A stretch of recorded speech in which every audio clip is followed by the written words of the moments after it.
이번에는 오늘 우리가 나눌 하나님의 말씀을 같이 읽는 시간입니다. 오늘은 야고보서 3장 말씀입니다. 3장 1절부터 18절까지 저하고 여러분하고 한 절씩 교독합니다. 오늘 또 여러분과 같이 하나님의 말씀을 나눌 수 있게 돼서 진심으로 감사하고 또 기쁘게 생각합니다. 지금 우리는 세상에서 가장 귀중한 자리에 와 있습니다. 또 가장 귀한 시간을 우리 드리고 있습니다. 하나님께 예배를 드리는 시간입니다. 오늘은 이 야고보서 3장 말씀을 통해서 성도의 선한 말에는 향기가 난다는 제목으로 하나님의 말씀을 나누도록 하겠습니다. 사람의 말과 행동을 보면 그 사람 내면의 모습을 볼 수 있습니다. 그 말 속에서 그 사람의 어떤 사상을 가지고 있는지, 또 어떤 인격을 가지고 있는지, 그 사람의 가치관은 무엇인지를 볼 수 있다는 말입니다.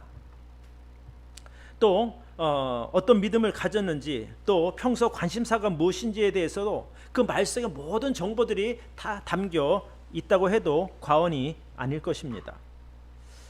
미국 루즈벨트 대통령의 아내인 엘레너 루즈벨트 여사가 이런 말을 했습니다. 위인은 사상을 논하고 또 평범한 사람은 일을 말하지만 소인배는 남을 이야기한다, 이렇게 말합니다. 그러니까 결국에 그 사람의 그릇의 크기, 사람의 됨됨이에 따라서 이야기하는 주제가 다르다는 말입니다. 자, 그러면 여러분들은 주로 무엇에 대하여 말하고 있습니까? 회사 이야기를 하십니까? 아니면 이웃사람 이야기를 하십니까? 아니면 취미에 대한 이야기를 하십니까? 아니면 그 남편이나 또는 아내 그리고 자녀들의 이야기를 하십니까? 저는 우리 향기나무교회 모든 성도님들이 주 대화 내용이 성경이나 하나님 그리고 믿음 생활에 관한 이야기들을 할 수 있기를 바랍니다. 예를 들어서 일상에서 나눈 대화가 성경에 관한 이야기라든지 또 자기가 경험했던 그 하나님의 능력과 은혜를 나눈다면 얼마나 멋진 모습이겠습니까? 그런데 이제 아무래도 믿음의 초보 단계에서는 주로 주변에 일어나는 일들 또는 이렇게 그 다른 사람들에 대한 이야기들, 원망이나 불평하는 이야기들을 아무래도 자주 할 수밖에 없죠. 하지만 교회 생활을 통해서 믿음이 성장할수록 남의 말이나 불평과 원망의 그 빈도는 점점 줄어들게 되고, 또 성숙한 믿음을 갖게 되면 입에서 늘 감사하다는 말이 나오게 됩니다. 또 아니면 믿음의 말을 하게 되는 거죠. 왜냐하면 내 마음속에 담긴 좋은 것들이 많으니 자연스럽게 그 좋은 말들이 나오게 됩니다. 여러분, 간장병이 넘어지면 뭐가 쏟아지죠? 간장이 나오는 거예요. 그러면 우리가 성도로서 살아가다가 이렇게 내 속에서 나오는 말들은 자연스럽게 하나님에 대한 감사, 또 하나님의 은혜에 대한 말들이 나올 것으로 봅니다. 그래서 이 성숙한 믿음을 가진 성도의 말에는 아름다운 그리스도의 향기가 납니다. 그러니까 그런 성도랑 말을 하고 나면 즐겁습니다. 또 격려받고 위로가 됩니다. 어떤 내가 마음에 좀 아픔이 있더라도 그 상처마저도 치유가 됩니다. 그래서 좋은 성도와 좋은 교제를 나누고 나면, 그러니까 성숙한 성도와 좋은 교제를 나누고 나면 뒤끝이 참 좋은 거예요. 헤어져도 참 좋은 여운이 남아서 기분이 좋아지게 됩니다. 그리고 나도 좀 저분처럼 살고 싶어 라는 생각을 하게 되거든요. 다음에 또 만나면 좋겠다, 이런 생각도 가질 것이고요. 그런데 이제 육신적인 또 그리스도인도 있지 않습니까? 그런 사람들을 만나면 좀 피곤하죠. 만나서 주로 하는 말이 다른 사람에 대한 비방 또는 원망에 대한 이야기이기 때문에 그렇습니다. 처음에 한두 마디야 저 사람이 많이 좀 상처가 있나 보다 라고 생각할 수 있지만은 대다수 대화의 주제가 그렇게 흘러가게 되면 좀 피곤합니다. 왜 저 사람이 나한테 저런 말을 할까? 나를 만나서 할 말이 저 말밖에 없을까? 그런 생각을 하게 되거든요. 또 저 사람이 나를 그냥 배설구처럼 여기나? 이런 생각도 하게 되는 것이죠. 그러니까 이런 말을 하고 나면 헤어지거나도 뭔가 좀 뒤끝이 안 좋습니다. 마음이 좀 찝찝하기도 하고. 그래서 괜히 만났나? 이런 생각도 드는 거예요. 또 듣지 말아야 할 말을 들은 것 같아서 별로 기분이 좋지가 않습니다. 우리가 그런 것이 참 한 번 정도 있으면 저 사람이 요즘 정말 힘든가 보다 이렇게 이해하긴 하겠지만, 만날 때마다 같은 일이 반복되다 보면은 사실 별로 만나고 싶은 생각이 안 드는 겁니다. 그래서 저는 우리가 교회에서 성도 간의 교제를 나눌 때 가능한 한 좀 원망, 불평, 좀 부정적인 말들을 좀 안 하면 좋을 것 같아요. 자신을 위해서도 그러고 또 남을 위해서도 그렇습니다. 성경에 보면 경우에 합당한 말은 아로새긴 은쟁반에 있는 금사과와 같다 이렇게 말하거든요.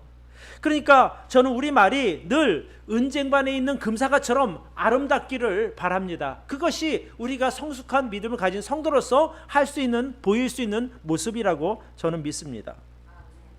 그래서 오늘 제가 성도의 선한 말에는 향기가 난다는 제목으로 우리 성도가 어떤 언어 생활을 하면 좋을지에 대해서 같이 배우도록 하겠습니다. 자, 첫 번째, 같이 한번 읽읍시다. 시작. 성도는 말할 때 다른 사람을 평가하거나 정죄하지 말아야 합니다. 많은 사람들이 언어 생활에서 가장 많이 하는 실수가 남을 판단하든지 아니면 다른 사람을 정죄하는 일입니다.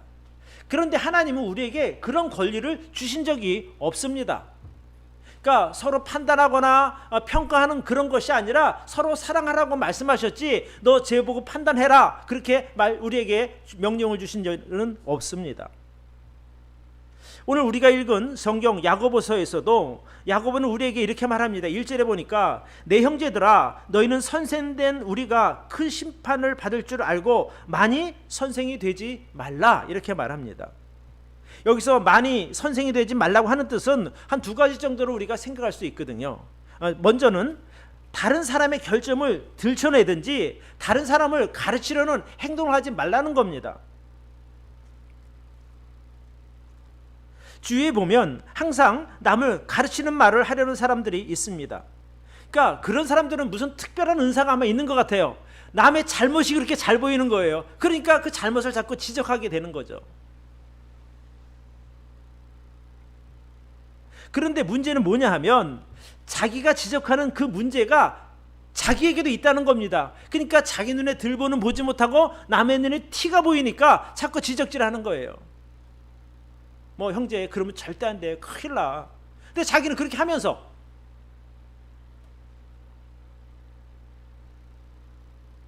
성경은 우리에게 너희는 많이 선생이 되지 말라 이렇게 말합니다. 하나님께서 너희가 다른 사람들에게 들이대는 그 날카로운 잣대를 우리에게도 요구하신다는 말입니다. 그렇기 때문에 우리는 많이 선생이 되려고 하지 말기를 바랍니다. 그러니까 남에게 자꾸 지적하고 남의 결점을 들춰내고 가르치려는 그 위치에 서지 말라는 말입니다. 자, 두 번째로 많이 선생이 되지 말라고 하는 말의 뜻은 선생이 되면 남을 가르치기 위해서 말을 많이 하게 될 것이고 또 많이 하다가 보면 아무래도 말실수를 하게 되거든요. 말을 적게 하는 사람은 실수할 확률도 적게 되는 거예요. 근데 말을 하다가 보면 괜히 말했네 이런 경우가 분명히 생기는 겁니다. 오늘 본문 2절에 보니까 우리가 다 실수가 많으니 만일 말에 실수가 없는 자면 곧 온전한 사람이라 능히 온몸도 굴레 씌우리라 이렇게 말하고 있습니다. 여기서 온전한 사람이라고 하는 것은 성숙한 성도를 말하는 거죠. 그러니까 성숙한 믿음을 가진 성도는요 함부로 다른 사람에 대하여 판단하지도 않고 다른 사람을 정죄하지도 않습니다. 그러니까 어떤 사람이 남에게 정죄하느냐 하면 자기가 스스로 생각하기에 내가 너보다 조금 나아 하니까 자꾸 높은 위치에서 가르치려고 하고 정죄하는 것입니다. 그러니까 그런 것들을 성경은 우리에게 말하기를 너희는 스스로 선생이 되려고 하지 말라 이렇게 말합니다. 근데 가끔 저도 이제 그런 모습이 있지만 다른 사람의 그 잘못된 것을 보게 되면 그거 참 말하고 싶어서 참 입이 근질근질한 거예요. 저거 분명히 잘못된 건데 그런 생각이 드는 거죠. 그래서 나름대로는 좋은 의미로 말을 하려고 하지만 여러분, 우리가 잘 생각해 보십시오. 적어도 세상을 20년, 30년, 40년 산 사람들이 내 말 한마디에 바뀔 것 같아요? 천만의 말씀이에요. 안 바뀌어요. 안타깝기는 하지만 지적한다고 고치는 것이 아니라 차라리 그 사람을 위해서 하나님께 기도하는 것이 낫습니다. 그러니까 다른 사람의 좀 심각한 결정이 보이면 그 부분을 위해서 하나님께 기도하시기를 바랍니다. 하나님, 저 사람 좀 바꿔주세요. 그게 저는 최선이라고 믿습니다. 참 사람들이 미련한 건 뭐냐 하면 옆에서 얘기를 해줘도 안 들어요. 그리고 나중에 가서 자기가 정말 나쁜 결과를 얻고 나면 아 맞아, 그때 지금 생각해보니까 그때 내가 그 말 들을 걸 그랬어, 이렇게 얘기를 한단 말이에요. 그러니까 제가 드리고 싶은 말씀은 아무리 지적질을 해도 사람들은 잘 바뀌지 않는다는 것을 꼭 기억하시기를 바랍니다.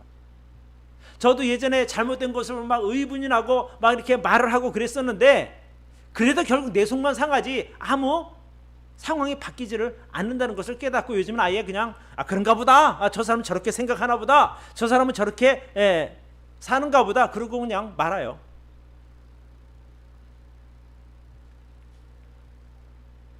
혹시라도 다른 사람들의 잘못한 것을 보더라도 직접 이렇게 지적하는 말은 하지 않는 것이 좋습니다. 오히려 도움을 주려 하다가 그 사람과 다툼이 일어나고 사실 관계만 나빠지게 됩니다.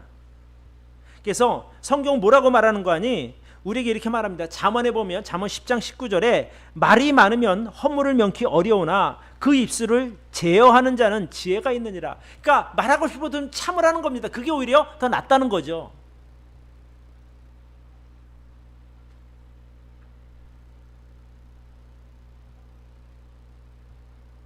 아무리 자기가 잘못한 것을 알면서도 남에게 지적받게 되면 듣는 입장에서 상당히 기분이 나쁜 겁니다. 그럼 뭐 너는 완벽해? 이제 속으로 그렇게 생각하는 거죠. 너나 똑바로 해, 뭐 이런 식이죠.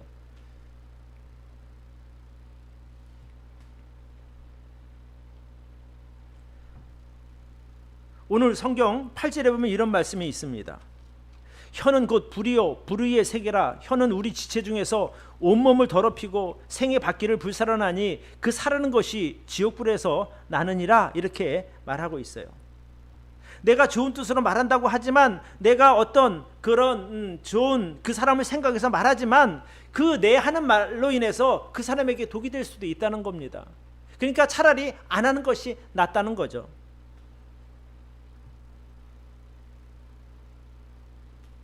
그리고 우리가 참 믿음 생활할 때도 우리가 좀 조심해야 될 것이 있는데 교회 안에서는 어떤 성도라도 함부로 이렇게 명령하듯이 말하면 안 됩니다. 왜냐하면 우리가 교회 안에서 모든 사람들이 동격체거든요. 뭐 목사라 그래서 높은 것도 아니고 성도라 그래서 낮은 것도 아닙니다. 나이가 많다고 해서 높은 것도 아니고 나이가 어리다 해서 낮은 것도 아니라는 말씀입니다. 뭐 선후배도 없고 계급도 없지 않습니까? 그죠? 그러니까 이렇게 생각하시면 돼요. 나 말고 다른 사람들은 다 나보다 잘난 사람이다. 그게 서로를 위해서 좋습니다. 그래서 정말 무언가 부탁할 말이 있다면 정중하게 뭐 목사를 통해서 해도 좋고 아니면 정중하게 혹시 이거 좀 도와줄 수 있어? 라고 좀 이렇게 표현하면 참 좋겠습니다. 좀 나이 많다고 해서 좀 어떤 그 사회적인 지위가 높다고 해서 이거 좀 해줘 저거 좀 해줘 하면 듣는 입장에서 상당히 좀 거북스러울 수 있다는 말씀입니다. 그런 거예요. 만약에 얼굴 잘생긴 사람이 만약에 뭐 이거 해줘 명령하면 내가 자기보다 얼굴이 못생겼다고 명령하나? 이 생각이 들 것이고 또 돈 많은 사람이 명령하면은요 저 사람이 내가 돈 없다고 무시하나? 이런 생각도 들을 수 있는 거거든요. 또 자기보다 교회에 먼저 나온 사람이 이것 해 저것 해 이렇게 되면은요 저 사람이 나보다 먼저 왔다고 해 나를 무시하나? 이런 생각도 드는 거예요. 그러니까 차라리 말 안 하는 것이 더 낫은 거죠. 그래서 교회 안에서는 서로를 존중하는 말을 할 수 있기를 바랍니다. 예. 그리고 교회 안에서 또 한 가지 조심해야 될 게 지나치게 자랑하지 말라는 거예요. 자기 상황이 아무리 좋아도 다른 사람은 나쁠 수 있거든요. 그 사람 앞에 가서 자랑하면 그 사람은 죽을 맛이란 말이에요. 너는 잘 되니까 좋아서 자랑하지만 난 지금 미치겠어. 뭐 이렇게 생각할 수 있는 거거든요. 그러니까 자랑도 좀 이번에 우리 좋은 일 해서 참 하나님께 감사해. 하지만 계속해서 그 사람 붙들고 나 이번에 했는데 너무 좋다 너무 좋다 그러면 듣는 입장에서는 그것도 좀 불편하단 말입니다.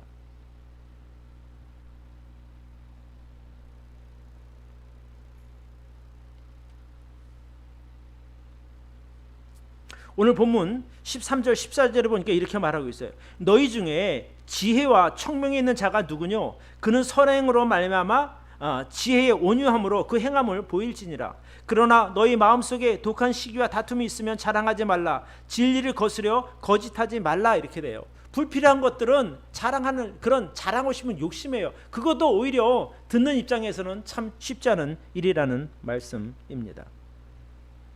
그래서 참 믿음이 있는 성도, 지혜로운 성도는요, 자기가 하고 싶은 말을 적절하게 제어할 수 있는 사람이 되기를 바랍니다. 아무리 좋은 말도 한두 번 들으면 거기서 그것으로 적당하거든요.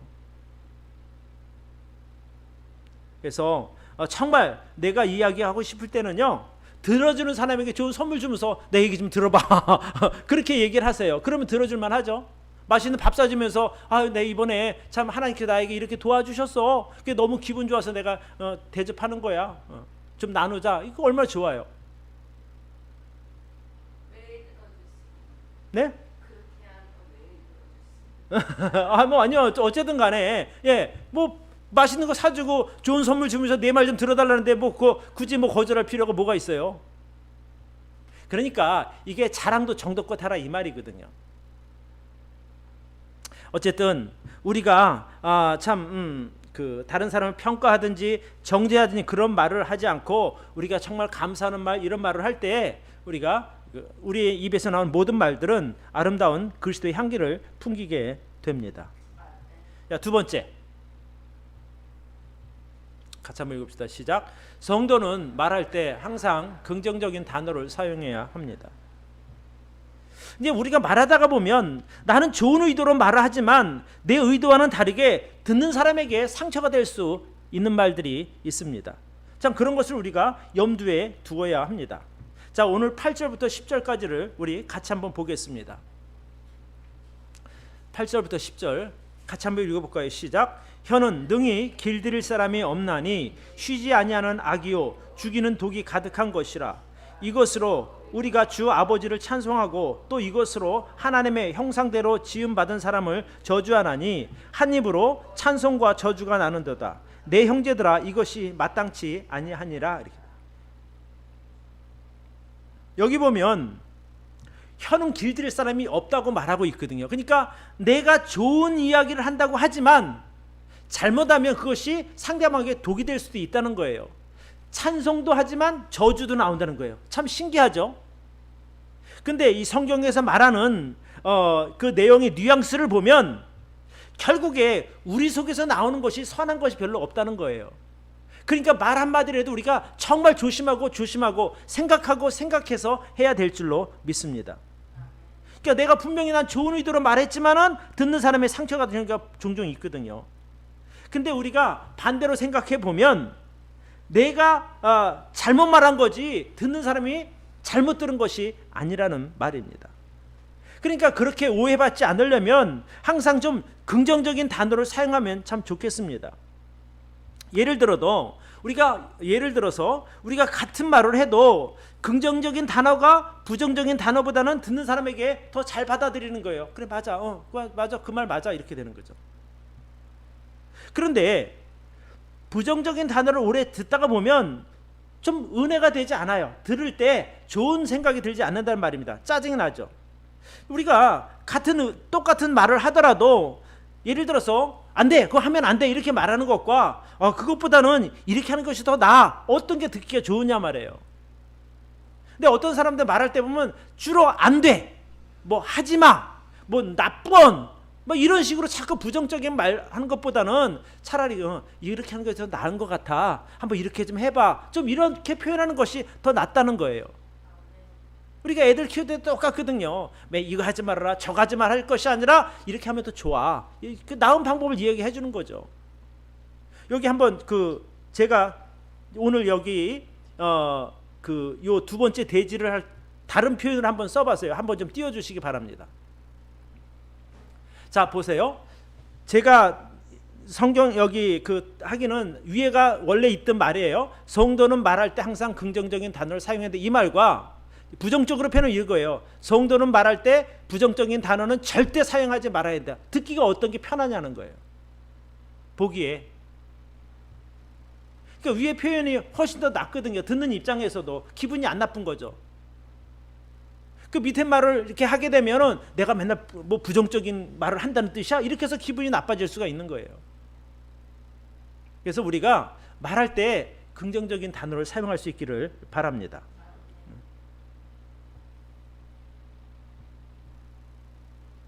그러니까 이런 거예요. 너 절대 거짓말하면 안 돼? 뭐 남 속이는 말을 하면 안 돼? 이렇게 말하는 것보다 난 정직한 사람 참 좋더라. 난 너에게 그런 면이 있어서 너무 좋아. 이렇게 말하면 듣는 입장에서 기분 좋죠. 아, 얘가 나를 그래도 좋게 보는구나. 그런데 만약에 절대 거짓말하면 안 되고, 아, 그럼 내가 뭐 늘 거짓말해 왔다는 거야? 아, 이 생각이 든단 말입니다. 또 사람이 이렇게 말을 할 때는요, 그 사람의 인격이 포함된 내가 말씀드렸잖아요. 그러니까 혼자 있을 때라도 혹시라도 일이 잘 풀리지 않을 때라도 절대 부정적인 말 하지 말라는 것이에요. 예를 들어서 사람들이 이제 어려운 상황을 만나게 되면 자기도 모르게 이제 좀 부정적인 말들이 튀어나옵니다. 죽겠네. 아, 죽겠어.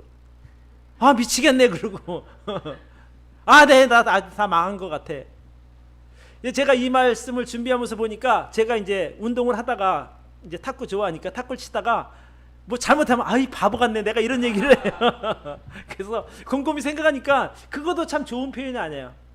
아, 실수했네, 더 잘해야지 이래야 되는데 아, 바보 같아 왜 이렇게 못 치지 막 이렇게 된단 말이에요. 그게 진짜 바보 되는 거라. 그래서 좀 우리가 상황이 안 좋더라도 표현을 자꾸 좀 저주의 말이나 부정적인 그런 것보다는 좀 더 긍정적인 표현을, 그래 이번엔 실패했지만 다음에 잘 될 거야, 더 열심히 해야지, 좀 이런 생각을 가지면 좋지 않을까요? 네.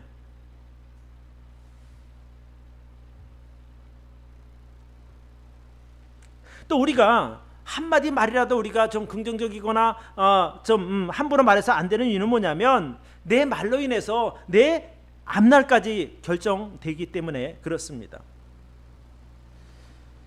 혀가 성경에 보면 이렇게 나와 있어요. 우리 3절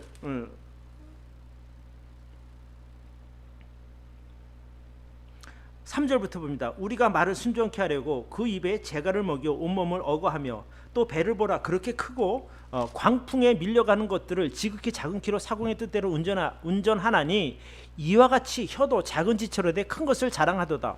보라 어떻게 작은 불이 어떻게 많은 나무를 태우는가. 혀는 곧 불이요 불 위의 세계라. 혀는 우리 지체 중에서 온몸을 더럽히고 생의 바퀴를 불사르나니 그 사르는 것이 지옥불에서 나느니라. 이렇게 말하고 있어요.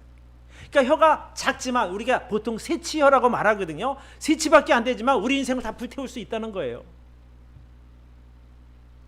지난번에 강원도에 큰 산불이 났지 않습니까? 그때도 처음부터 그렇게 큰 불이 아니라 작은 불씨부터 시작한 거예요. 그러니까 혀가 그만큼 무서운 역할을 할 수도 있다고 성경이 말하는 거예요. 우리 인생까지 다 불태울 수 있다는 거죠. 온몸을 더럽히기도 하고. 그러니까 우리가 무심코 하는 더러운 말 또는 음탕한 말은 우리가 성도로서의 거룩함을 가지고 있는 것을 훼손시키게 됩니다. 그렇기 때문에 내가 구원받은 성도라 해도 절제하는 언어 생활에 필요하다는 말씀입니다. 혀를 좀 절제해야 되는 거예요. 말 한마디를 해도 신중하게, 말 한마디를 해도 덕스럽게 우리가 말할 수 있기를 바랍니다. 여러분 3, 4절에 보면 그런 말이 있어요. 우리가 말을 순종케 하려고 그 입에 재갈을 먹이 온몸을 어거한다 그랬거든요. 여러분, 말이라고 하는 것은 500kg가 넘는 엄청난 등치잖아요. 여러분, 말 가까이서 본 적이 있어요? 그 힘 좋은 말을 어떻게 우리가 조종하느냐 말이에요. 그 입에 재갈을 물리기 때문에 그거 하나 갖고 말을 다스리는 거거든요. 마찬가지로 우리 혀가 결국 우리 인생을 좌지우지할 수 있다는 말이 됩니다. 막 수만 통 나가는 이상 나가는 큰 배가요, 그 거친 파도와 바람을 가르고 자유자재로 움직일 수 있는 것은 무엇이냐면 그 배 아래에 있는 작은 키 때문에 가능한 거예요. 그러니까 우리 혀가 비록 작지만 우리 인생을 좌지우지할 수 있다는 말이 되는 겁니다. 그러니까 결국에 우리 이 새치 짧은 혀가 우리 인생의 방향을 결정하는 중요한 방향타 같은 역할을 할 수 있으니 우리가 말 한마디라도 조심하자 이거예요. 그래서 가능한 한 우리가 믿음의 말을 하기를 바라고, 가능한 사랑이 담긴 말을 하기를 바라고, 가능한 남을 격려하는 말을 하기를 바라고, 가능한 한 긍정의 말을 이렇게 하는 것이 여러분을 위해서 좋은 것입니다.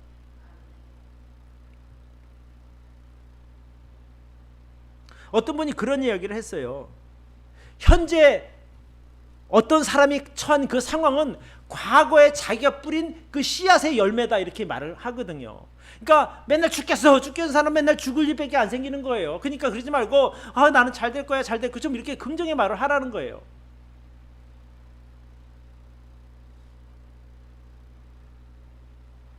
결국에 내가 평소에 자주 하는 그 말이 나의 앞날의 향방을 결정할 수도 있고 나의 영원한 삶까지 결정할 수 있다고 저는 봅니다.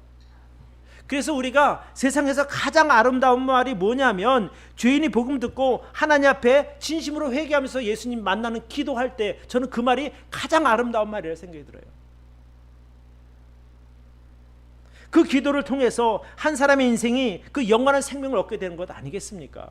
그래서 그 말이 그만큼 중요하다고 다시 한번 말씀을 드리고 싶습니다. 자, 세 번째. 자, 같이 한번 읽읍시다. 시작. 성도는 어떤 상황에서도 믿음의 말을 사용해야 합니다. 우리가 왜 믿음의 말을 해야 하는 거 하니? 우리가 말할 때 하나님께서 들으시고 그 성도가 말하는 대로 그 성도의 믿음대로 이루어 주시기 때문에 그렇습니다. 성도는 항상 믿음으로 보아야 하고 또 믿음으로 말해야 합니다. 그래야 그 믿음에서 선한 열매가 맺혀진다는 말씀입니다. 13절 14절을 보면 이렇게 나와 있어요. 너희 중에 지혜와 총명 있는 자가 누구뇨? 그는 선행으로 말미암아 지혜의 온유함으로 그 행함을 보일지니라. 그러나 너희 마음속에 독한 시기와 다툼이 있으면 자랑하지 말라. 진리를 거스려 거짓하지 말라. 이렇게 말하고 있습니다. 그러니까 야고보가 말하는 것은 뭐냐면, 너희 삶에 선한 열매가 맺히기를 원한다면 하늘로부터 오는 참 지혜를 받으라 이거예요. 위로부터 오는 그 지혜, 즉 온전한 믿음이라고 볼 수 있죠. 그러니까 사람이 뭔가 잘못될 때 15절에부터 보면 이렇게 나와 있어요. 이러한 지혜, 독한 시기, 다툼 이런 것들은요, 거짓 이런 것들은 위로부터 내려오는 지혜가 아니라는 겁니다. 세상적이고 정욕적이고 마귀적이다 이렇게 말해요. 그런 말들을 하는 곳에는 시기와 다툼이 있다라고 말하고 있어요. 그러면서 17절 18절에 뭐라고 얘기하고 있는 거 아니? 오직 위로부터 난 지혜는 첫째 성결하고, 다음에 화평하고 관용하고 양순하며 긍휼과 선한 열매가 가득하고 편벽과 거짓이 없다라고 말하고 있어요. 그러니까 우리가 그런 말을 늘 이렇게 하면서 사는 것이 우리의 삶을 아름답게 만들어 간다고 저는 믿습니다. 그러니까 우리가 믿음으로 말하면 무슨 열매가 맺힌다고요? 믿음의 열매가 맺히는 거예요.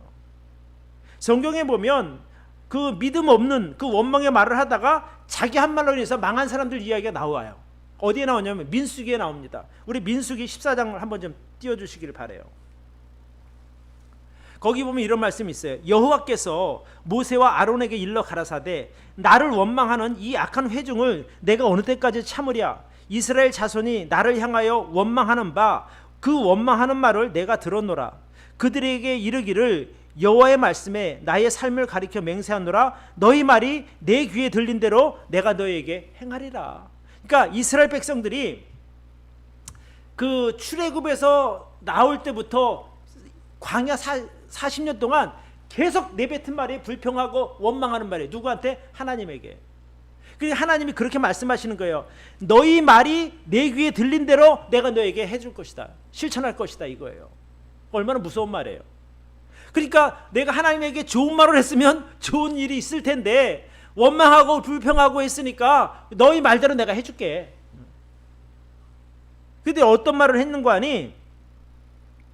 민수기 14장 2절에 보면 좀 이런 말씀이 있어요. 한번 잠깐만 보여주시기 바래요. 민수기 14장 2절. 자, 한번 봅시다. 이스라엘 자손이 다 모세와 아론을 원망하여 온 회중이 그들에게 이르되 우리가 애굽 땅에서 죽었거나 이 광야에서 죽었다면 좋았을 것을.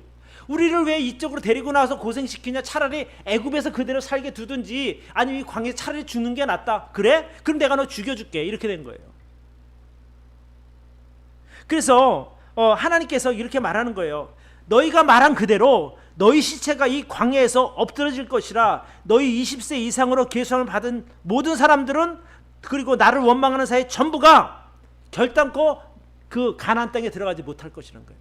그래서 실제로 그 출애굽한 백성들 중에 20살 넘은 사람들은 한 사람도 원망한 사람들은 가나안 땅에 들어가지 못했어요. 오직 여호수아와 갈렙만 들어갔어요. 나머지 그 이후 세대죠.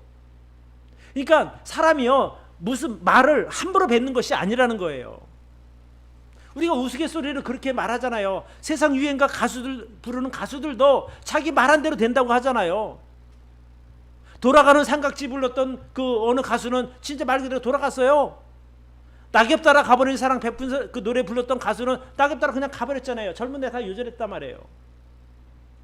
그러니까 그 사람의 말이 얼마나 중요한 것을 우리가 알 수 있어요. 그러니까 평상시에 우리가 좀 좋은 말을 할 수 있길 바라요. 믿음의 말. 저는 하나님 저를 지켜주실 줄을 믿습니다. 아멘. 나는 왜 그렇게 지질이 복도 없지? 뭐 그런 말 해봐야 결국 자기에게 돌아오는 화살밖에 더 되겠어요.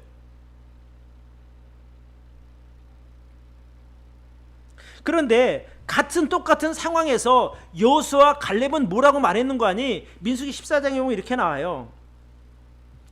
다른 사람들은 이 땅은 우리가 그들은 우리보다 크고 우리는 그들 앞에 메뚜기 같은 존재다 이렇게 말했는데 두 사람은 반대로 말한 거예요. 그들은 우리의 밥이다. 여호와께서 우리에게 주시고자 하는 그 땅은 너무나 아름다운 땅이다. 그렇게 좋게 표현했단 말이에요. 그러니까 하나님께서 내가 너희들 그 말대로 해주겠다고 하는 거예요. 그래서 그 많은 사람 중에 여호수아 갈렙 두 사람만 들어갔다니까요. 20살 이하 사람들이 장성해서 들어간 거고 나머지는.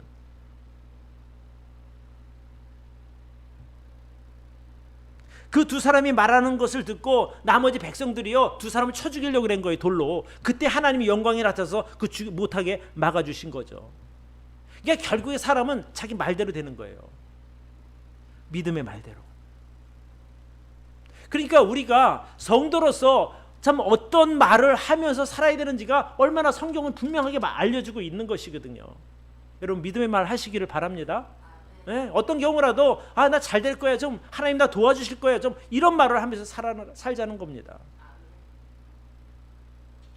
아무리 내 지금 눈앞에 놓인 현실이 어둡고 힘들게 보여도 아무리 심각한 상황이라도 그것까지 인도하신 분도 하나님이고 결국 그때가 끝이 아니라 더 그런 과정을 거쳐서 좋은 곳으로 인도하실 것이니 우리가 그것을 바라볼 수 있는 믿음이 있기를 바랍니다.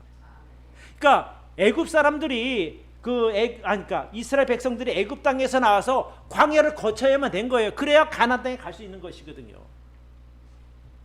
결국에 우리가 인생을 살다가 힘들 수가 있어요. 그러나 그런 과정이 있어서 우리가 하나님께도 감사할 수 있는 것이고 그런 과정을 통해서 자신의 죄인됨을 깨달을 수 있는 것이고 그런 과정을 통해서 하나님의 도우심과 은혜를 깨달을 수 있다는 거예요. 그래야 감사함을 알게 되는 거예요. 그저 처음부터 좋은 거 갖다 주면은 사실 고마운지도 몰라요. 제가 지난주에도 아마 그 비슷한 이야기를 했을 거예요.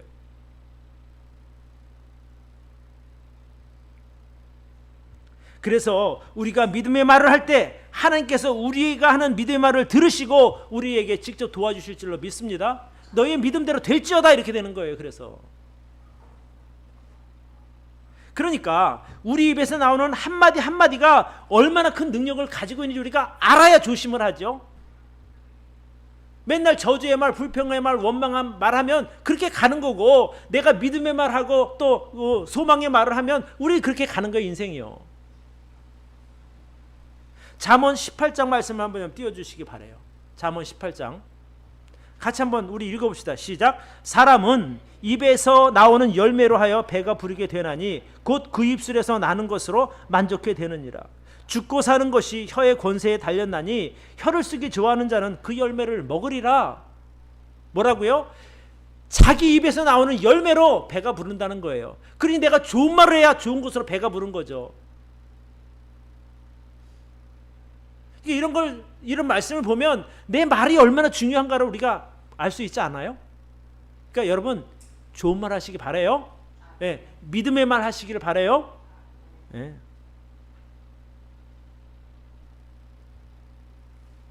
힘들 때는 어떨 때는 진짜 탄식 소리도 나오고 원망하는 말을 할 수도 있어요. 근데 우리가 조심해야 될 것은 뭐냐면 그것이 습관화되지 않도록 조심하라는 거예요.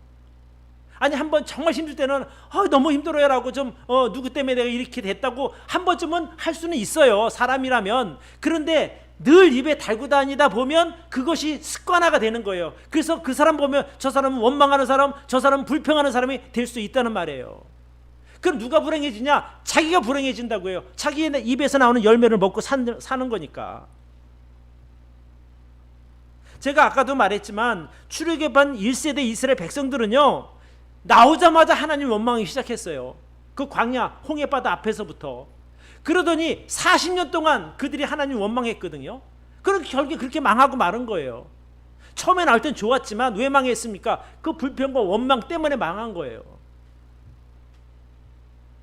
그래서 우리가 정말 믿음의 말을 할 수 있어야 하는 거예요.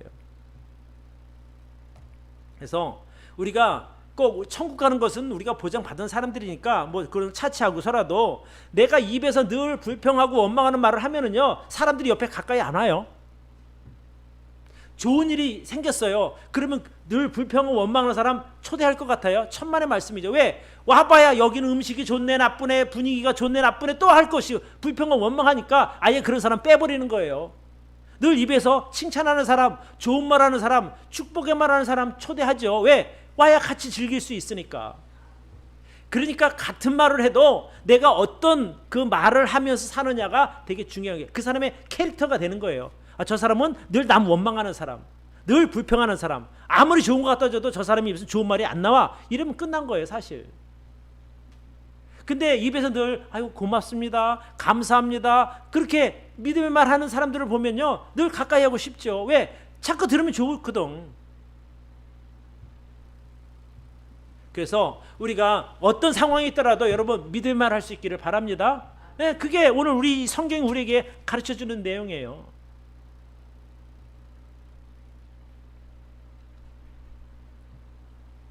그래서 특별히 이제 마지막으로 제가 좀 말씀드리고 싶은 것은 말로 인해서 오해받지 않으려면은요, 듣는 사람들을 좀 배려해서 말하면 참 좋겠어요.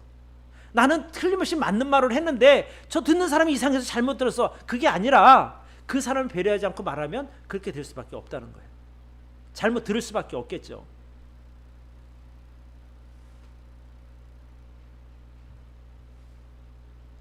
예를 들어서 이제 하나만 제가 한 경우만 얘기를 해줄게요. 어떤 사람이 사람 때문에 참 상처받고 힘들어서 많이 힘들어하고 있어요. 근데 그 사람 앞에 가서 하는 말이, 사람은 자기 다 하긴 나름 아니겠어? 자기는 모르지만 결국에 예전에 자기가 그 잘못한 것이 있으니까 나중에 그게 다 돌아오는 거지. 만약에 그렇게 말한다고 생각해 보세요. 그러면 내가 인생 잘못 살았다는 얘기인가? 더 기분 나쁜 거예요.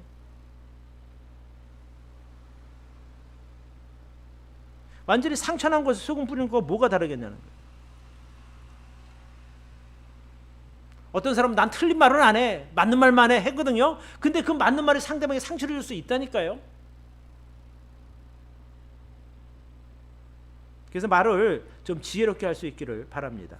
그러니까 내 의도보다 듣는 사람이 어떻게 들을까를 좀 생각하면 우리가 말 한마디를 해도 조심하는 거예요.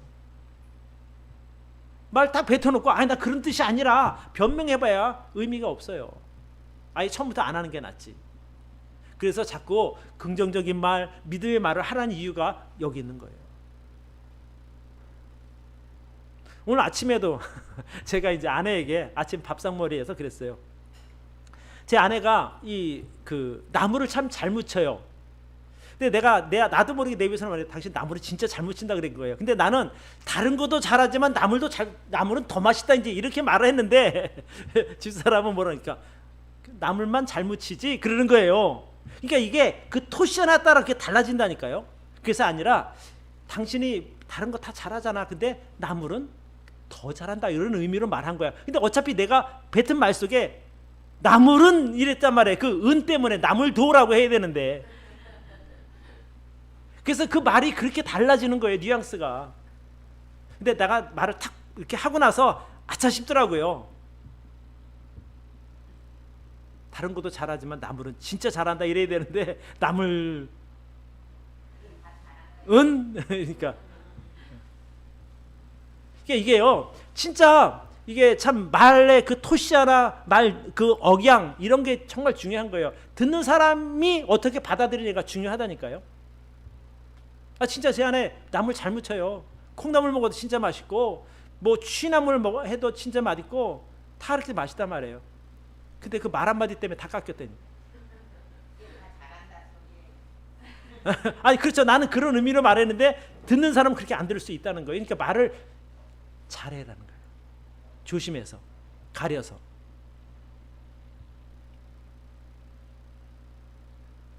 오늘 우리가 본문 17절 18절을 같이 보면서 오늘 말씀을 정리하도록 하겠습니다. 17절 18절 야고보서 3장 같이 한번 큰 소리로 읽어봅시다. 시작. 오직 위로부터 난 지혜는 첫째 성결하고 다음에 화평하고 관용하고 양순하며 긍휼과 선한 열매가 가득하고 편벽과 거짓이 없나니 화평케 하는 자들은 화평으로 심어 의의 열매를 거두느니라. 우리가 지혜 있게 말을 하면 성결한 말, 화평하는 말, 관용하는 말, 양순한 말, 긍휼의 말, 그런 선한 열매가 가득한 그 말들을 할 때 의의 열매가 맺혀진다는 거예요. 어디에? 저와 여러분들의 삶에. 그래서 오늘 제가 이 야고보서 3장 말씀을 통해서 세 가지를 말씀을 드렸어요. 첫 번째는 우리가 말을 할 때 다른 사람들을 평가하거나 정죄하지 말라는 거예요. 왜? 하나님이 그런 권리를 우리에게 주시지 않았어요. 사랑하라고 그랬지 평가하고 정죄하지 말라는 거죠. 자, 두 번째, 우리는 말을 할 때 항상 긍정적인 단어를 좀 사용했으면 좋겠어요. 긍정적인 말, 긍정적인 단어. 세 번째, 우리는 어떤 상황에서도 믿음의 말을 할 수 있기를 바랍니다. 그러면 오늘 설교 제목이 뭐라고 그랬어요? 성도의 선한 말에는 향기가 난다. 제가 이 제목 정해놓고 참 잘 정했다. 그래서 여러분의 입에서 늘 향기로운 말이 나올 수 있기를 축복합니다. 기도합시다.